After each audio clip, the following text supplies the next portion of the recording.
A'udzu billahi minasy syaithanir rajim. Bismillahirrahmanirrahim. Alhamdulillah. Alhamdulillah. Alhamdulillahi rabbil alamin. Barakallah. Barakallah. Barakallah. Salamun qawlan min rabbir rahim. Ya Allah, ya Rabb, ya Rahman, ya Rahim. Ya Hayyu ya Qayyum ya Zal Jalali wal Ikram. Hasbunallah wa ni'mal wakil, ni'mal maula wa ni'man nasir. La haula wa la quwwata illa billahil aliyyil azim. Rabbi shrah li sadri wa yassir li amri wahlul 'uqdatam min lisani yafqahu qawli. Ya muyassir yassir, ya mudabbiru dabbir, ya musahhil sahil. Sahil alaina kulla asir. Bijahil basiri nadir Sayyidina Muhammadin sallallahu alaihi wasallam.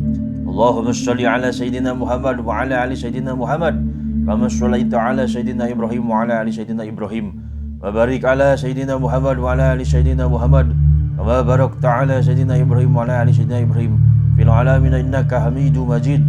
Assalamu alayka ayyuhan nabi wa rahmatullahi wa barakatuh.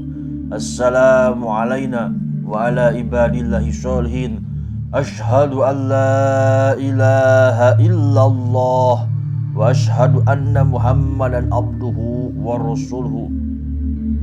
Rabbana atina fid dunya hasanah wa fil akhirati hasanah wa qina azabannar. Amma ba'du. Pada kali ini saya akan kembali menceritakan atas apa yang sudah saya dengar, yakni sepenggal kisah Prabu Siliwangi Sri Baduga Maharaja yang bukan hanya sekedar kabar burung. Dan kisah ini saya dapatkan langsung mendengar dari pangersa Abuya Kiai Haji Muhammad Muhyiddin Abdul Qadir Al-Manafi pas pengajiannya dan pas lagi bersilaturahmi atau bersilaturahim ke kediaman beliau pangersa Abuya di Pondok Pesantren Asyifa wal Mahmudiyah Simpang Pemulihan Sumedang Jawa Barat bersama para wartawan Sumedang sekitar tahun 2019 yang lalu. Nah, kisah ini diceritakan langsung oleh pangersa Abuya, yaitu pangersa Abuya yang mempunyai silsilah sanad keturunan nyambung kepada Prabu Siliwangi dan Nabi Muhammad Rasulullah sallallahu alaihi wasallam.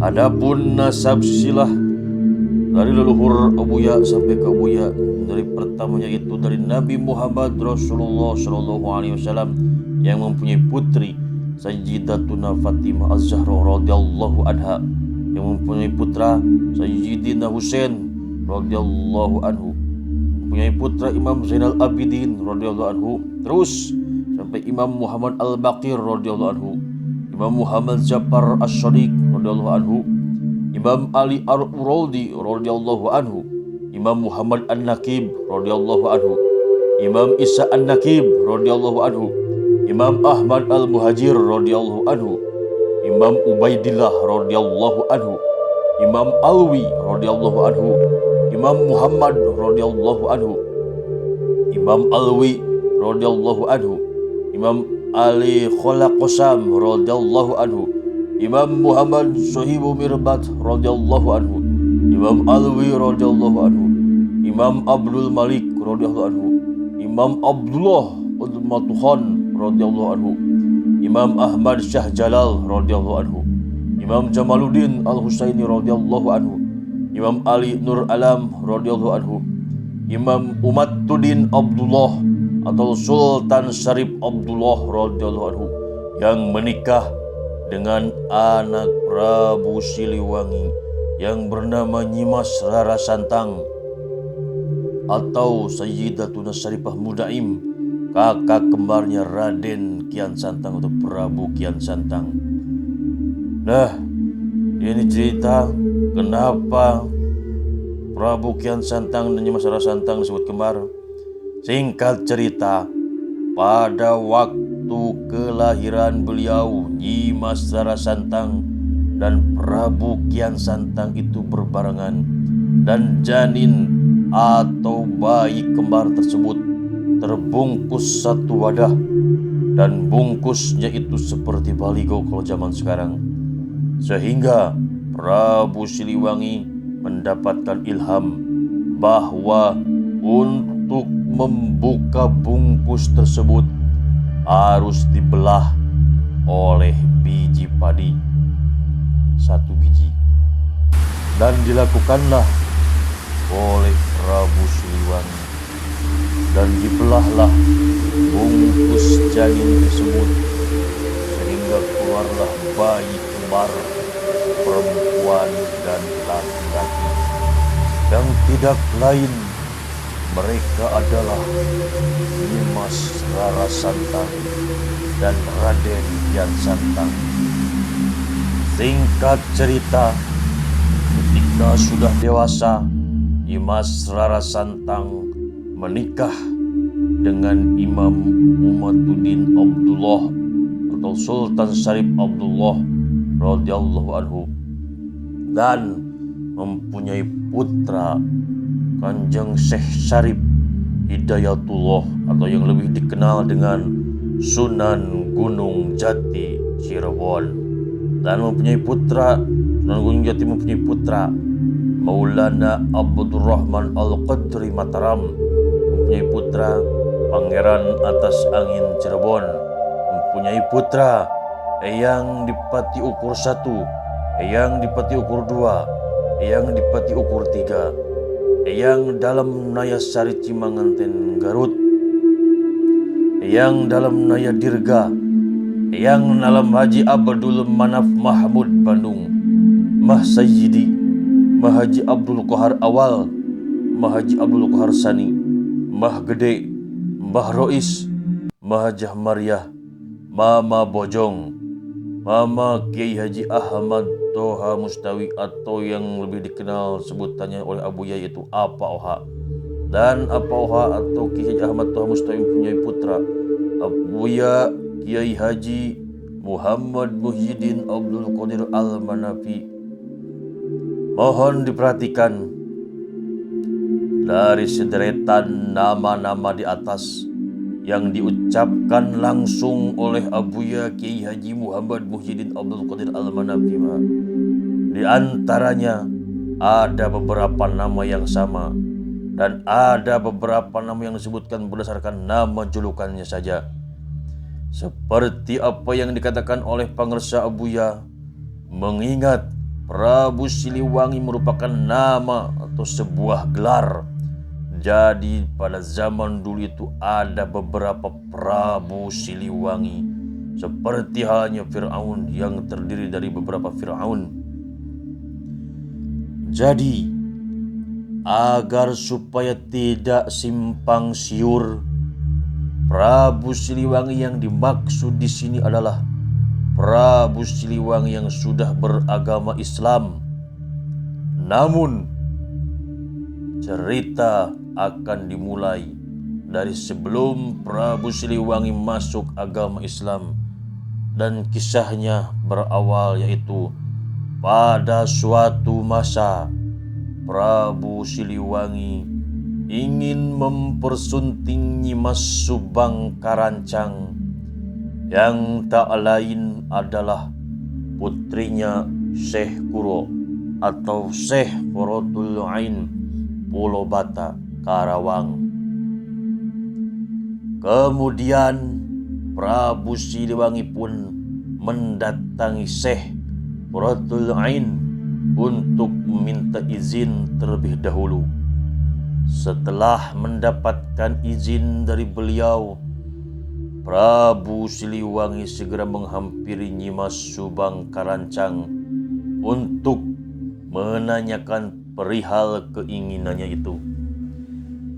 Dikarenakan Nyimas Subang Karancang bersama Syekh Kuro sudah mengatur siasat bersama sang ayah akan mengislamkan Prabu Siliwangi. Tanpa berlama-lama, Nyimas Subang Karancang pun bersedia diperistri oleh Prabu Siliwangi. Dijawab oleh Nyimas Subang Karancang, "Ya, saya bersedia menjadi istri Paduka, tapi dengan satu syarat," kata Nyimas Subang Karancang. Dijawab oleh Prabu Siliwangi dan bertanya, "Syarat apa itu, Nyai?" Dijawab lagi oleh Nyimas Subang Karancang, "Saya minta kongkorong bentang atau kalung bintang sebagai maharnya atau mas kawin." Disanggupi oleh Prabu Siliwangi, "Baiklah Nyai, permintaanmu akan aku penuhi." Setelah sepakat, Prabu Siliwangi pun mulai menyusuri daratan, mendaki gunung, dan mengarungi lautan untuk mencari kongkorong bentang. Namun kerap kali hasilnya selalu nihil. Kongkorong bentang tak kunjung ditemukan, hingga pada akhirnya Prabu Siliwangi mendapatkan sebuah isyarat jika benda yang dicarinya itu ada di negeri Arab. Seperti yang kita ketahui bahwa Prabu Siliwangi adalah orang sakti mandraguna serta memiliki kesaktian yang sangat luar biasa.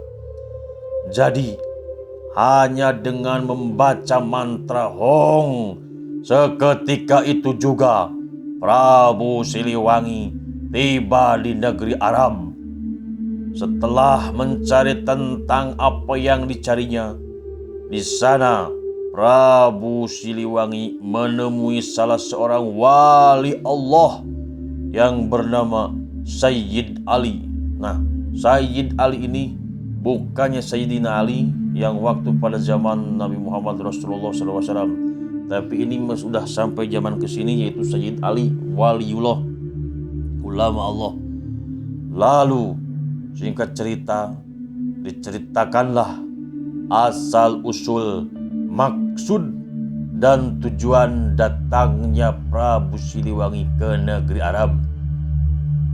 Ditanya oleh Sayyid Ali, "Jadi tujuan Andika datang ke sini untuk mencari kongkorong bentang," kata Sayyid Ali sambil mengeluarkan sesuatu dari balik jubahnya.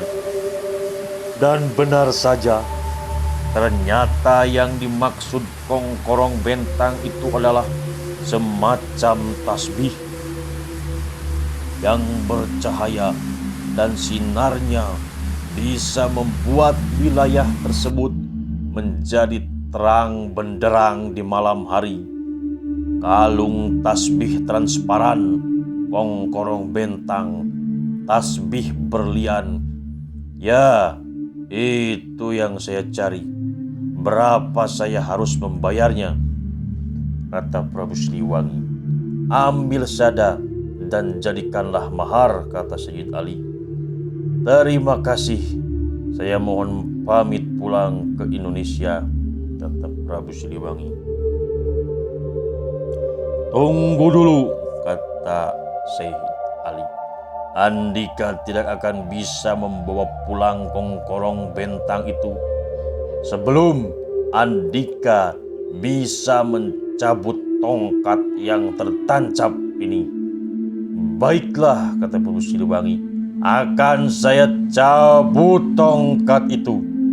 Jika kita mendengar kesaktian Prabu Siliwangi, jangankan mencabut tongkat yang tertancap di atas pasir, batu sebesar rumah pun bisa terangkat oleh Prabu Siliwangi.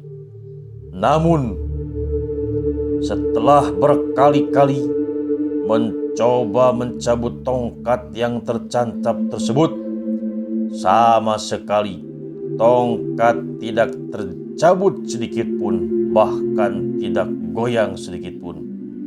Akhirnya Prabu Siliwangi mengerahkan semua kesaktiannya, Ong, Ong, Ong, sehingga dari semua pori-porinya dan hidung, semua lubangnya, keluar darah segar mengalir di tubuhnya. Langsung ditanya oleh Sayyid Ali, kenapa Andika terus-menerus mengucapkan Hong? Dijawab oleh Prabu Siliwangi, itu adalah mantra untuk mengeluarkan kesaktian saya. Jangan mengucapkan itu, kata Sayyid Ali, tetapi ucapkanlah Bismillah. Nah, proses pertama, memasukkan asma Allah ke dalam hati Prabu Siliwangi.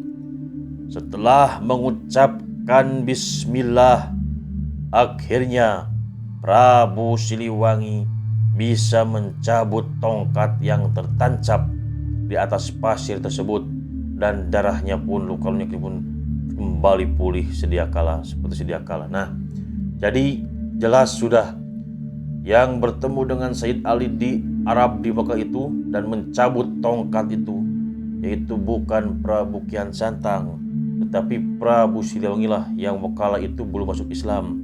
Kalau Prabu Kian Santang lahir dari Ibu Subang Karancang sudah menjadi Islam. Jadi jelas sudah, dan Prabu Siliwangi pun tidak dikejar-kejar oleh Prabu Kian Santang untuk masuk Islam. Itu adalah fitnah dan mengadu domba daripada zaman Portugis dan Belanda untuk memecah belah antara umat Islam dan memecah belah antar negara kesatuan Republik Indonesia. Singkat cerita, setelah tongkat yang tertancap itu tercabut, Prabu Siliwangi pamitan dan akan kembali ke tanah Jawa. Prabu Siliwangi kembali mengucapkan mantranya agar bisa seketika tiba di negara Jawa Dwipa atau negara di Sunda Pajajaran atau Indonesia. Hong, Hong, Hong. Ditanya oleh Sayyid Ali, apa maksud Andika mengucapkan Hong, Hong, Hong terus menerus? Dijawab oleh Prabu Siliwangi, itu adalah mantra saya agar bisa secepat kilat tiba di suatu tempat yang saya inginkan. Andika sekarang sudah memegang kongkorong bentang, kata Sayyid Ali. Jadi untuk bisa segera tiba di mana saja, Andika harus mengucapkan Bismillahirrahmanirrahim. Akhirnya setelah Prabu Siliwangi mengucapkan Bismillahirrahmanirrahim, saat itu juga Prabu Siliwangi sudah berada di Pulau Jawa. Kemudian diserahkanlah kongkorong bentang tersebut kepada calon mertuanya, yakni Syekh Qurratul Ain Pulau Bata, Karawang. Merasa sudah memenuhi permintaan Nyimas Subang Karancang, Prabu Siliwangi meminta kepada Syekh Qurratul Ain supaya segera dinikahkan dengan putrinya. Jawab langsung oleh Syekh Qurra, baiklah Andika, akan segera saya nikahkan dengan Nyimas Subang Karancang di masjid. Tetapi sebelum Andika masuk ke dalam masjid, Andika harus membersihkan diri terlebih dahulu. Nah, ini proses kedua. Prabu Siliwangi diajari cara berwudu. Setelah berwudu, lalu masuklah Prabu Siliwangi ke dalam masjid, dan di sana Prabu Siliwangi disuruh membaca 2 kalimat syahadat sebelum dinikahkan dengan Nyimas Subang Karancang. Bismillahirrahmanirrahim. Asyhadu an la ilaha illallah wa asyhadu anna Muhammadar Rasulullah. Nah, proses ketiga mulai masuk Islam namun dalam keadaan belum disunat atau belum dihitan. Singkat cerita, ketika hari sudah gelap dan keduanya hendak tidur pada malam pertama pernikahan, Nyimas Subang Karancang menangis dan berlari, dan tangisannya itu membuat Prabu Siliwangi merasa kecewa dan marah.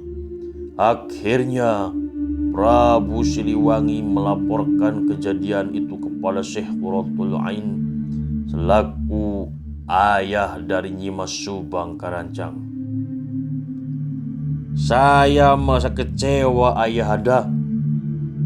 Kenapa? Ketika kami berdua hendak tidur malam pertama pernikahan kami, putrimu malah menangis dan malah kabur. Oh, putriku menangis mungkin karena ada yang membuatnya ketakutan. Takut sama apa? Kata Prabu Siliwangi. Ya, nanti kita tanyakan saja langsung kepada Nyimas Subang Karancang, kata Syekh Qurra. Langsung ditanya Nyimas, Ananda Nyimas, kenapa kamu berlaku seperti itu terhadap suamimu? Dan ternyata setelah ditanyakan langsung kepada Nyimas Subang Karancang, yang membuatnya menangis ketakutan adalah kulupnya Prabu Siliwangi itu sendiri. Kulupnya itu adalah mohon maaf kalau harus diterangkan, kemaluan Prabu Siliwangi yang kuncupnya itu sebelum disunat ada kulupnya. Menurut keterangan dari Pak Kiai, kulupnya itu mencapai 1 jengkal orang dewasa. Karena dikarenakan yang menuturkan kisah ini bukan anak kecil, jadi bisa dipastikan bahwa 1 jengkal di sini adalah 1 jengkal orang dewasa. Nah, kulupnya itu 1 jengkal orang dewasa. Kulup atau sirit atau kokocop itu bagian yang dipotong saat disunat atau dihitan. Jadi harus bagaimana, kata Prabu Siliwangi? Itu harus dipotong menantuku, kata Syekh Qurra. Prabu Siliwangi tidak mau, tidak bisa sakit, tidak akan sakit, kata Syekh Qurra. Saya jamin. Pada akhirnya dengan mengucapkan Bismillahirrahmanirrahim, Prabu Siliwangi pun dihitan atau disunat oleh Syekh Qurratul Ain tanpa rasa sakit dan tidak mengeluarkan darah. Setelah selesai dihitan, kemudian kulupnya dikubur di halaman masjid. Ketika keislaman Prabu Siliwangi sudah sempurna, mulai dari keyakinan, tauhid, dan lain sebagainya, kulup yang pada waktu itu dikubur di halaman masjid menjelma menjadi sebuah makhluk yang di atas kepalanya ada kulupnya, jin gitu, setan. Jadi ternyata pemirsa, kulup yang dikubur di halaman masjid tersebut dipakai atau dijadikan kupluk oleh setan. Sebab seluruh kesaktian Prabu Siliwangi sebelum memeluk agama Islam berkumpul di situ.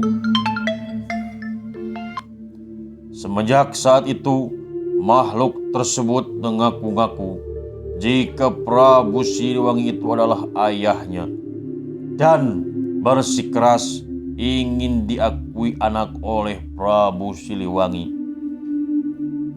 Karena ingin bertemu dengan sang ayah, meski dihadang oleh ratusan prajurit penjaga kerajaan, makhluk tersebut tetap memaksa menerobos masuk ke dalam istana. Akhirnya terjadilah peperangan antara ratusan penjaga istana kerajaan dengan satu orang makhluk tersebut. Namun dari sekian ratus penjaga istana, tak ada satupun yang mampu mengalahkan makhluk yang mengaku bahwa dirinya itu adalah Prabu Pucuk Umun atau Pucuk atau Kulub Umun. Melihat bala tentara yang hampir semuanya tumbang, akhirnya kejadian tersebut dilaporkan kepada Sri Baduga Maharaja Prabu Siliwangi, yang kemudian makhluk tersebut dipersilahkan masuk ke dalam istana. Melihat Prabu Pucuk Umun yang tetap kekeh ingin diakui anak oleh Prabu Siliwangi demi keamanan rakyat, akhirnya Prabu Pucuk Umun ini diakui anak oleh Prabu Siliwangi. Setelah beberapa lama, karena menyebarkan paham-paham yang sesat dan para pengikutnya pun makin hari semakin bertambah banyak, akhirnya Prabu Pucuk Umun beserta para pengikutnya dapat diusir oleh Kangjeng Sarip Hidayatullah. Karena diserang oleh karomah Kangjeng Sarip Hidayatullah, mereka pun kabur tunggang langgang ke sebuah hutan yang sekarang hutan tersebut kita kenal dengan nama Baduy di Banten.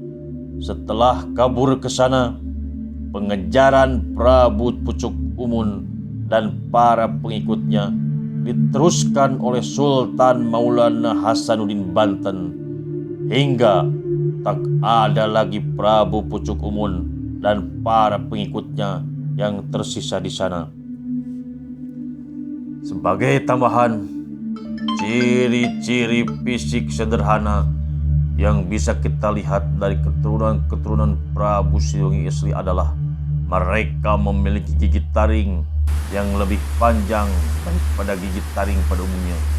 Berdasarkan keterangan dari Abuya, kisah ini beliau dapatkan langsung dari para leluhurnya yang diceritakan secara turun-temurun. Jadi itulah sebabnya kenapa kisah atau cerita ini dikatakan bukan hanya sekedar kabar burung. Demikianlah sepenggal kisah Prabu Siliwangi dari Pangersa Abuya. Mudah-mudahan menjadi tambahan wawasan pengetahuan bagi para peserta wisata religi atau para pecinta sejarah. Semoga bermanfaat untuk pengetahuannya dan semoga menjadi tambah ibadah. Kuat ibadahnya digagahkan oleh Allah Subhanahu wa taala. Beribadah rajin, iman, Islam, takwa, taat kepada Allah, karena agama yang paling diridhoi dan agama yang diridhoi oleh Allah adalah Islam. Mudah-mudahan kita semua termasuk orang-orang yang iman, Islam, ihsan, takwa, taat kepada Allah Subhanahu wa taala, sholihin, sholihah. Amin, amin, amin. Ya Allah, ya Rabbal Alamin. Assalamualaikum warahmatullahi wabarakatuh.